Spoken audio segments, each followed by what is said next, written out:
Welcome back.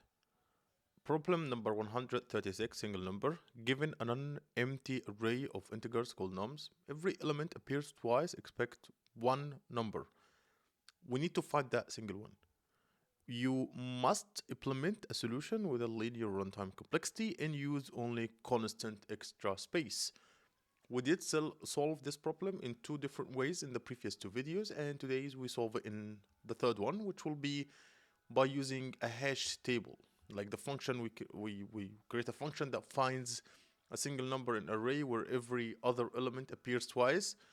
It does so by using a hash table, which is a JavaScript object, to keep track of the count of each number. So basically, we create it's as simple as that. We create a hash table and we store each number and how many times it was occurred. So let's try by creating creating a hash table. Let's call it hash, and it will be equals like an empty object. And this object will be used to store the frequency, which is a count of each number in the array. And after that, we go to a loop to count the frequency of each number. So for let num of nums,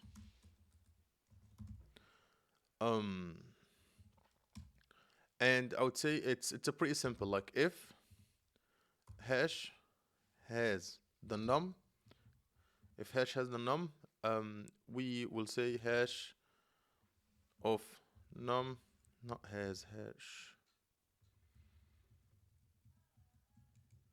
will be plus plus. Otherwise, which will be else, will hash will equals 1. Hash of num equals 1. So this loop iterates through nums and updates the hash table. If num already exists in the hash table, we increment its count by 1. If num is not in the hash table, we initialize its count to 1. And like the example of this one, it will be like after this loop, we'll have it like something like that, like an object, and each number has, like, let's say that we are going with this. So each number has its occurrence, how many times it was appeared. So yeah, 4 is appeared only one time, 1 is appeared 2 times, 2 is appeared 2 times, and yeah, if we take this array as an example. We need to create a second loop is to find the unique number. So how we can do that? It's a pretty simple. We create a for loop. Let num of nums again, and we'd say that if hash if hash of num equals 1, if that no to 1, if it equals 1, we return num, and that's it.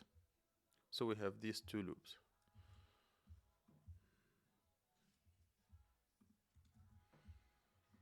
Yeah.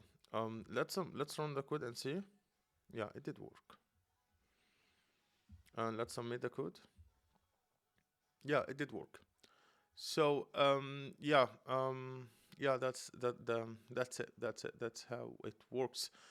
We can take an example so we can understand how it works. So we can take an example like that. Let's assume that we're calling the single number with this array. Okay. So first we would create the hash table. So our hash table will equals it will loop through the array and will try to count each number. So we have 2 is appeared 2 times and 1 is appeared only 1 time. The second loop will finding the unique number.